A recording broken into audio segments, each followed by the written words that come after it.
علیکم خواتین و حضرات، آج میں یہ ویڈیو جہاد کے لیے بنا رہا ہوں۔ میں یہ سمجھتا ہوں کہ جہاد جو اسلام کا ایک اہم فریضہ ہے وہ ہمارے یہاں پہ بالکل ترک کر دیا گیا ہے، اور علماء کرام بھی جو ہیں وہ اس موضوع پہ بات نہیں کرتے۔ اصل میں بات یہ ہے کہ جہاد کے حوالے سے کافی مسکنسیپشن جو ہے وہ پھیلائی گئی ہے۔ بیسیکلی جہاد کا صحیح کانسیپٹ جو ہے بیشتر مسلمانوں کو معلوم ہی نہیں ہے، اور علماء کرام کو معلوم ہے بھی تو وہ بتاتے نہیں ہیں۔ میں تو یہ سمجھتا ہوں کہ علماء کرام کو بھی بیشتر کو اس چیز کا صحیح طرح سے انفارمیشن موجود نہیں ہے۔ بیسیکلی جہاد کہتے ہیں جد و جہد کو، یعنی کہ آپ اپنی لائف میں جو بھی جد و جہد کرتے ہیں،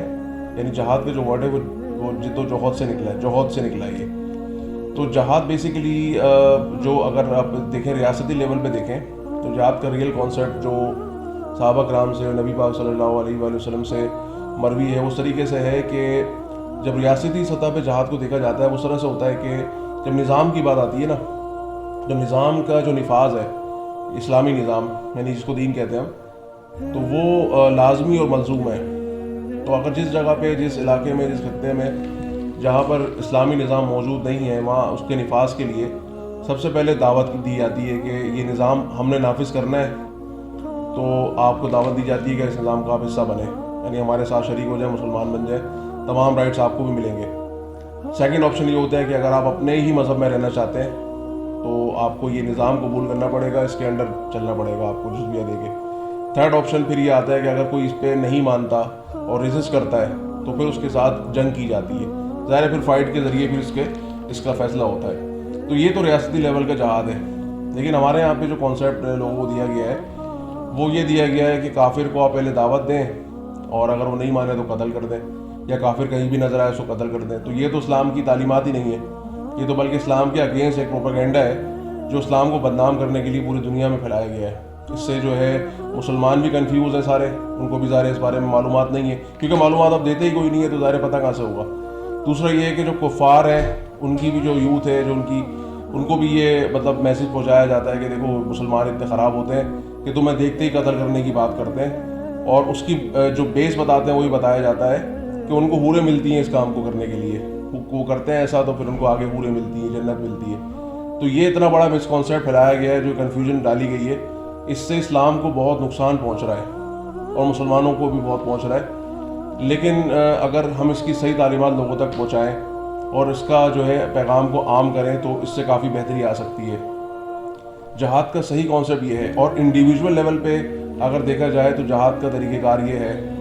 کہ قرآن کی آیت ہے امر بالمعروف و نہی عن المنکر۔ اس کا مطلب یہ ہے کہ نیکی کا حکم دیں اور برائی سے روکیں۔ تو برائی جو ہے وہ کسی بھی لیول پہ ہو رہی ہو، کوئی بھی کر رہا ہو، ایون کوئی مسلمان بھی اگر کوئی برائی کر رہا ہو تو اس کو آپ نے روکنا ہے،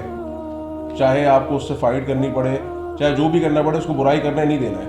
اور ظلم اگر کوئی مسلمان کافر پہ بھی کر رہا ہے تو اس کے خلاف بھی آپ نے اس کو پکڑنا ہے،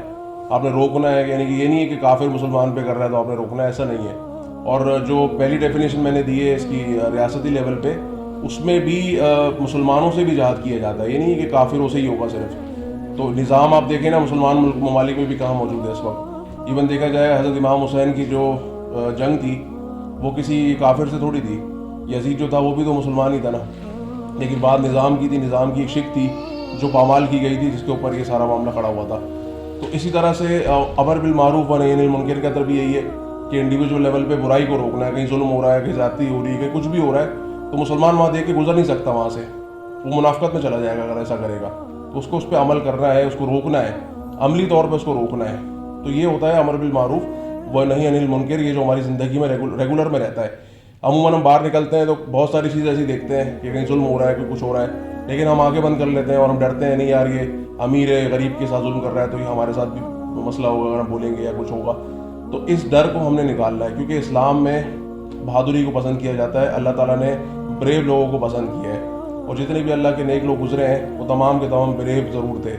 اور نبی پاک صلی اللہ علیہ وآلہ وسلم اور تمام صحابہ کرام، ان کی تو مثال پھر آپ ہم دے ہی نہیں سکتے کیونکہ ہمارے سامنے اس قابل ہی نہیں ہے کہ ان کی مثال دینے کے لیے اہل ہوں۔ لیکن اگر ہم دیکھا جائے ہسٹری، ان کے بعد کی بھی ہسٹری یہی ہے کہ جو بریو لوگ ہیں انہوں نے پھر آگے دین کو لے کے چلے ہیں۔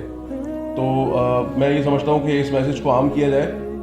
تاکہ مسلمانوں کی جو ہے وہ اس سے فلاح اور بہبود کا سلسلہ آگے بڑھے، اور جہاں جہاں مسلمانوں پہ اس وقت ظلم ہو رہا ہے تو وہاں پہ بھی وہ ظلم جو ہے اس بنیاد پہ شاید رک جائے انشاءاللہ تعالیٰ. اب جیسے انڈیا میں اس وقت ظلم ہو رہا ہے,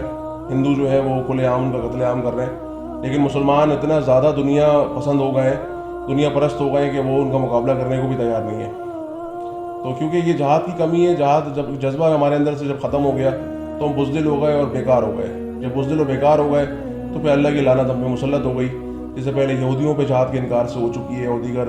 اقوام کے اوپر بھی جہاد سے انکار کے اوپر ہی ساری لعنت پڑی ہے. تو مسلمانوں پہ بھی بے شر ہو چکا ہے ایسا, پہلے عرب پہ بھی ہو چکا ہے, اور بہت سارے دیگر اقوام مسلمانوں کی پہلے گزری جن پہ یہ عذاب پہلے آ چکا ہے. تاتاریوں کی صورت میں بھی آ چکا ہے, اور دیگر اگر آپ ہسٹری دیکھیں گے سمجھیں گے تو آپ کو سمجھ میں آ جائے گی. تو میں یہ سمجھتا ہوں کہ میں پیغام پہنچانے میں کامیاب ہوا ہوں آج, اور آپ بھی اس کو آگے بڑھائیں. اللہ ہم سب کا حامی ناصر ہو. اللہ حافظ.